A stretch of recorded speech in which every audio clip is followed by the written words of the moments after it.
Yun oh. Nag-live. Yung mga pogi oh. Ah! Si Kuya Al.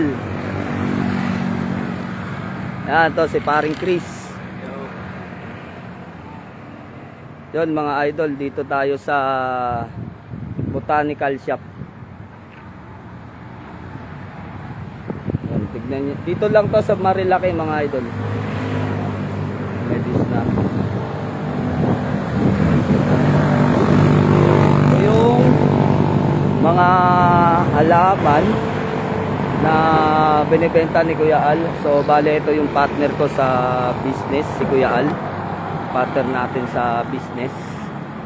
Then at nandito naman naka-display yung ating mga bonsai, mga idol.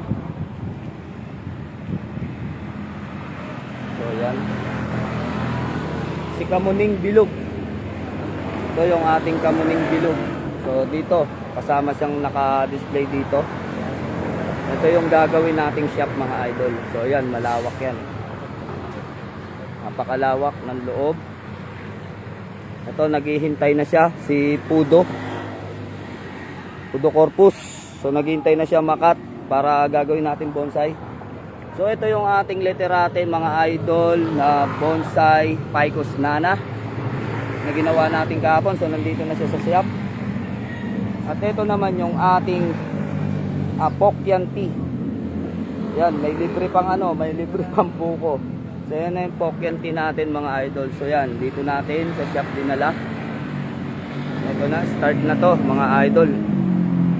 So sa mga naghahanap ng mga halaman, ayan oh. Habang namamasyal kayo dito sa Marilaki, so familiar sa inyo to kung saan. Yan, napakarami. May mga sili sa naghahanap. Taiwan to kuya, no? Taiwan. Pwede labuyo yan, labuyo. Ah, labuyo. Mga idol, oh. Puro buka na. Sa mga naghahanap. Ayun, yung malaking dahon na yun. Ano yun? Pedelit yan, yan ang uso ngayon sa mga loob ng bahay. Ano pangalan? Pedelit. Yan ang... Pedelit. Ayun, sa mga mahilig sa mga alaman, mga idol. Sa bahay na bossing, ganyan yung Pedelit. mga pang-corner. Mga pang mayayaman. Tsaka ano yun, tawag doon kuya? Black gabi. Yun, yung black na gabi. Nakikita natin. So yan, mga pang mayayaman talaga yan. Sa mga naghahanap dito lang. Ito yung ano no, Orange bed. ay yung orange bell. Yung talampunay. So yan, yung talampunay mga idol oh. Tapos dito yung mga naghahanap ng money tree. May mga money tree din dito. Yung mga bonsai na manipyo. Bonsai na yung mga money tree dito ni Kuya. Ayan oh. Maganda yan pero ako ayokong bonsai niyan dahil swerte yan eh. Oh, yun na yung puno nyo, palipit oh. Oh, yan ang mga idol. Oh. Laki na ng puno niya. Oh. So sa mga naghahanap mahilig sa Yan din yan, mga mahilig magpayaman o mahilig sa pera. So yan. Ito mga tulip no. Tulip, ganda oh. Pulang-pula, tsaka kita niyo yung mga dahon. So yan, napakarami dito. So pag hahanapin ninyo to, dito lang sa Marilaki. Going to Puto-Puto, no? Kabading high-tech school. Ayun, Kabading. Kabading high-tech school.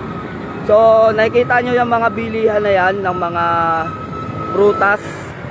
Yan mga idol, yung palatandaan. So yun, may sundalo pa oh. Yan, so dito tayo nakatambay. Yan si Kuya Al. Magiging partner natin yan pagdating ng mga ilang araw na. Dito tayo maglalapag ng mga ano yung kuya? Bonsai. Hindi, yung sinasabi mong halaman. Yung kukunin natin sa ano? Yung mga busida, mga kwan. Bushida, tsaka yung sinabi mong mahal. Ano bang halaman? Locaria. Yun, Locaria. Tsaka Hawaiian Palm. Nandun sa kabilang garden. So sa kabilang garden, nandun. Yun doon tayo mag-start. So laking cactus oh, napakagandang cactus. May paru-paro pa. Laki. Yan, hindi na tayo ganong pamilyar. Dati, kabisado kung mga pangalan na itong mga to. So ngayon, hindi na. Yan, napakaganda dito mga idol. So yun, dito na tayo magdi-display ng ating mga bonsai kasama ni Kuya Al. Dito na. So yan, yung ibang mga ano, hakutin ko pa. Para siya ang kauna-unahan dito na halaman na merong bonsai. So yun. Ganda, ang dami. Kakaunti pa nga to dahil dati napakarami pa talaga So sa mahilig sa halaman, punta lang po kayo dito. Sa Kabading iTech School. Papuntang Marilaki. So yan yung paliko. Ito yung malaking kalsada sa tapat ng bilihan po ng mga tawag dito, mga prutas tsaka mga pasalubong. Yun, laki po ng area nya, no? Pwede natin punuin ng bonsai yan dyan sa loob. Itong area po na to ay kay Erap. Lote po ni Erap. Yan, no? Laki, lawak po nyan. Nasa 36 hectares. So kaibigan natin dito yung mga to, kaya tayo ay libreng-libre na makapagdala dito ng ating mga bonsai. So yun, babay na mga idol. At tayo ay may pupuntahan pa. Babay na. Kaway-kaway muna kayo, kaway-kaway. Sige.